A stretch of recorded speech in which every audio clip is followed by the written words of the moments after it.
નવસારી શહેરના ring road વિસ્તારમાં royal English medium school નજીક તારીખ 14મીના રોજ યાસીન યુસુફ મેમણ નામના ઇસમને અંગત અદાવતમાં ચપ્પુના ઘા ઝીંકી દેવામાં આવ્યા હતા, જેનું સારવાર દરમિયાન મોત નીપજ્યું હતું. યુવકના મોત બાદ પોલીસે તપાસ શરૂ કરી હતી, જેમાં સુરતના 4 કુખ્યાત આરોપીઓ વિરુદ્ધ મેળાપીપણામાં હત્યાનો ગુનો નોંધી તપાસ શરૂ કરવામાં આવી હતી. 4 આરોપીઓ વિરુદ્ધ સુરત શહેર અને નવસારી જિલ્લામાં 31 જેટલા ગુનાઓ નોંધાયેલા છે. એવા આરોપીઓની ધરપકડ કરવામાં આવી છે. પકડાયેલા આરોપીઓમાં સુરતમાં રહેતા મોઇનુદ્દીન ટીપુ શેખ, મોહમ્મદ લતીફ રંગરેજ, બાલકૃષ્ણ ઉર્ફે જમરૂખ પારખે અને એજાઝ શેખની છે.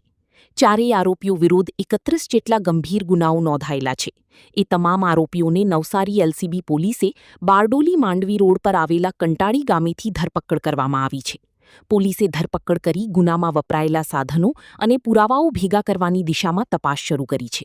તારીખ 14/5/2026ના રોજ રાત્રિના 10:30 વાગે મોજે નવસારી રોડથી ઓર્નેટ એપાર્ટમેન્ટ રોડ ઉપર જે આ ફરિયાદી છે યાસીન યુસુફ મેમણ રહે નવીનનગર રોયલ ઇંગ્લિશ મીડિયમ સ્કૂલની બાજુમાં, તેઓ ત્યાં એમના મિત્ર જોડે હાજર હતા. તે દરમિયાન આ જે આરોપીઓ છે મોઇનુદ્દીન ઉર્ફે ટીપુ સન ઓફ અમાનુદ્દીન સિરુદ્દીન શેખ અને બીજા આરોપી છે મોહમ્મદ લતીફ સન ઓફ મોહમ્મદ સાબિર મોહમ્મદ યુસુફ, ત્રીજો બાલકૃષ્ણ ઉર્ફે જમરૂખ અને 4 એઝાઝ સન ઓફ મુનાફ રફીક શેખ, તમામ રહે સુરતના હોય.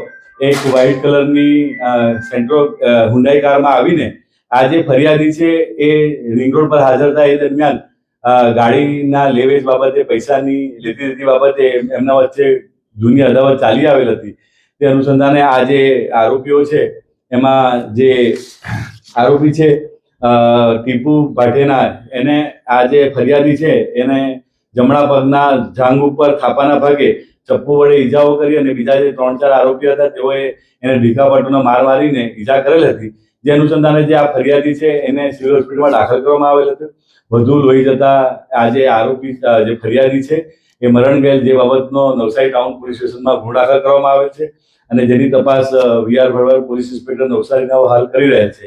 આ જે તમામ આરોપીઓ છે એમના વિરુદ્ધમાં સુરત શહેર પોલીસ સ્ટેશનમાં જે આરોપી છે મોઇનુદ્દીન ઉર્ફે ટીપુ, એના વિરુદ્ધમાં 3 ગુના, મોહમ્મદ લતીફ સન ઓફ મોહમ્મદ સાબિર મોહમ્મદ યુસુફ રંગરેજના વિરુદ્ધમાં 8 ગુના અને જે આ બાલકૃષ્ણ ઉર્ફે જમરૂખના વિરુદ્ધમાં 14 ગુના અને એઝાઝ સન ઓફ મોહમ્મદ રફીક શેખના વિરુદ્ધમાં ટોટલ કુલ 6 ગુના હોય. એટલે કે જે આરોપીઓ છે એ મારામારી અને બીજા ગુનામાં સંડોવાયેલા છે અને એની નવસારી ટાઉન પોલીસ સ્ટેશનમાં ધરપકડ કરવામાં આવેલ છે. આ આરોપીને પકડવા માટે નવસારી એલસીબીની અલગ અલગ ટીમો બનાવવામાં આવેલ, જેના બાતમીના આધારે આ જે મહુવાથી માંડવી તરફ જતા રોડ ઉપર એમને પકડીને નવસારી ટાઉન પોલીસ સ્ટેશનમાં સોંપવામાં આવેલ છે. નવસારી શહેરના રિંગ રોડ, વિજલપુર શહેર અને ઈપીએમસી માર્કેટ જેવા વિસ્તારોમાં છેલ્લા ઘણા સમયથી અસામાજિક તત્વોનું ઉપદ્રવ વધ્યું છે. નાની મોટી મારામારીઓ હવે હત્યાના ગુના સુધી પહોંચી ચૂકી છે. અગાઉ પોલીસે રિંગ રોડ વિસ્તારમાં ધમાલ મચાવનાર અને જાહેરમાં ચપ્પા ઉછાળનાર આરોપીઓનું વરઘોડું પણ કાઢ્યું હતું.